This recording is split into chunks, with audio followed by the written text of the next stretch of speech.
So before we went into Rise of Iron Man, I had a setup, dude. I had a number of setups. I had a number of weapons that I had made top 5s about that I said were like the most dangerous weapons in Trials, best weapons in Crucible in general. And you know, I didn't really think that anything was going to be brought into the fold that will trump any of those weapons, man. I was feeling pretty solid about those weapons. You see where I'm coming from? So to believe that there was actually going to be more weapons that were going to come in that would change my loadout and setup, well, that's surprising. And that's what we're going to be talking about today, guys. The top 5 weapons that have risen with Rise of Iron that have become my norm in just about all of my loadouts and have proven itself to be the most viable PvP weapons here in Crucible, man. So guys, let's kick this off.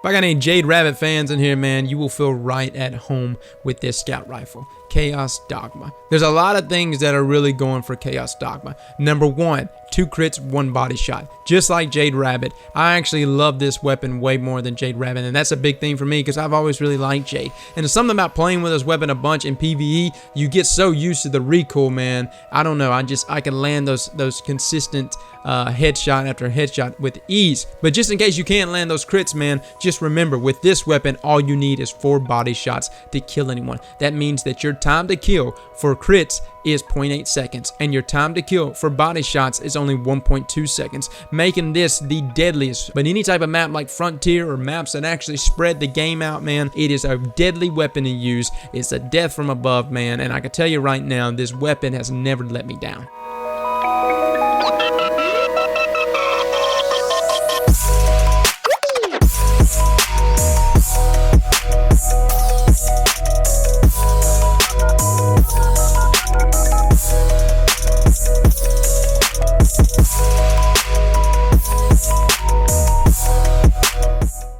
Pretty sure some of you probably knew this was going to be on this list, man, if you watched my other videos. Saladin's Vigil, though, has proven to be my favorite fusion rifle. I'm not even a huge fusion rifle user because the reliability of shotguns has thus pushed me to use shotguns more than anything. And then I picked up this thing, man. Depending on the roll that you get with this thing, you can make it even deadlier. But just talking about base default stats, man, this is one of the only weapons besides Midas Reckoning from the King's Fall raid that can hit 50 per bolt and still have that 16 charge time. See, some people out there might really want to play with Hitchhiker or Darkblade Spite, but here's the thing about those weapons, man. They take a year, man. Christmas be here before you can charge them damn things up. But with this weapon right here, dude, you've got the ability to have that quick, easy, fast charge rate, still keep that deadly factor about it. Guys, one of my favorite fusion rifles. Try it out for yourself. No, I feel that I'm perfectly adequate.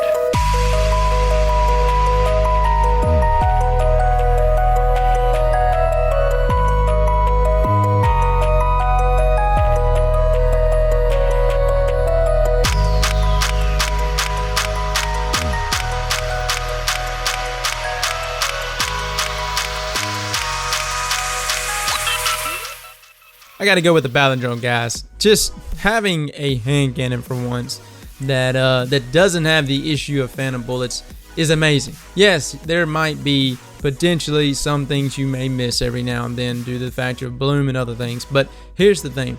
Palindrome bridges that gap. That issue that we've had for such a long time with finding a hand cannon that was consistent was a major issue, especially back with all the different hand cannons with the Taken King. Now, of course, IS Luna was one of my favorites, that I used for a long time. There's Lord High Fixers, Finalis Peril, all of those that are really good hand cannons. But I can tell you right now, the Palindrome has been a hand cannon, and this is just the vendor roll, a hand cannon that I've put on since day one of Rise of Iron, and one that I've yet to take off. One of the best hand cannons, if not the best hand cannon right now in Crucible.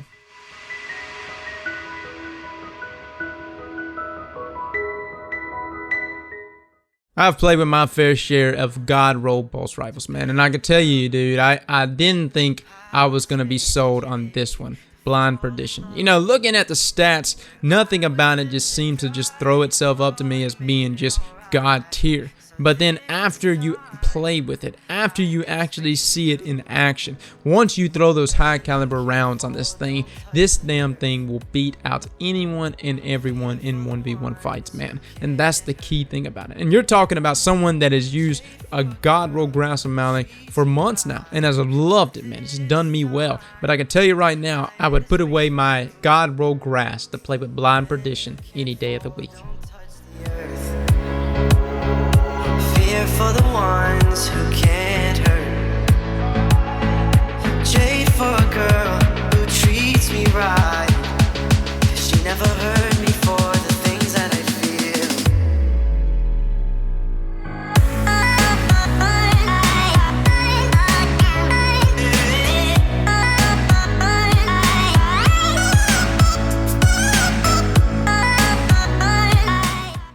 Well, if you've been killed by a shotgun here recently, it was probably by this one, man.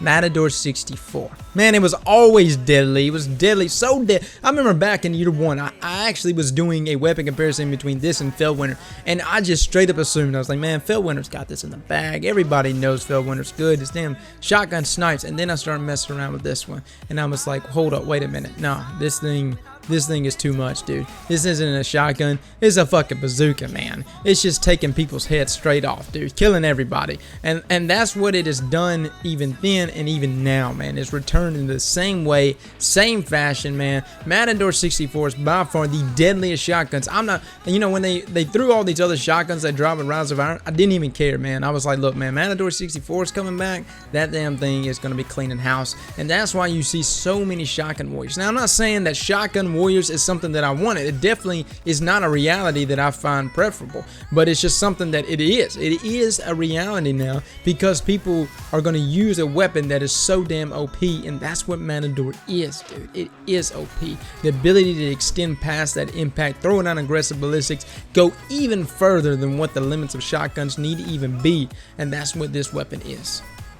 Well, guys, that is your top 5. Highly suggest you get your hands on these weapons, man. They will make a huge impact in Crucible for you and perform all equally well. Anyways, guys, good luck to y'all in Trials, Crucible, all that good stuff, and I appreciate y'all coming to watch. Catch y'all later. Slap that like button like your mama told you right.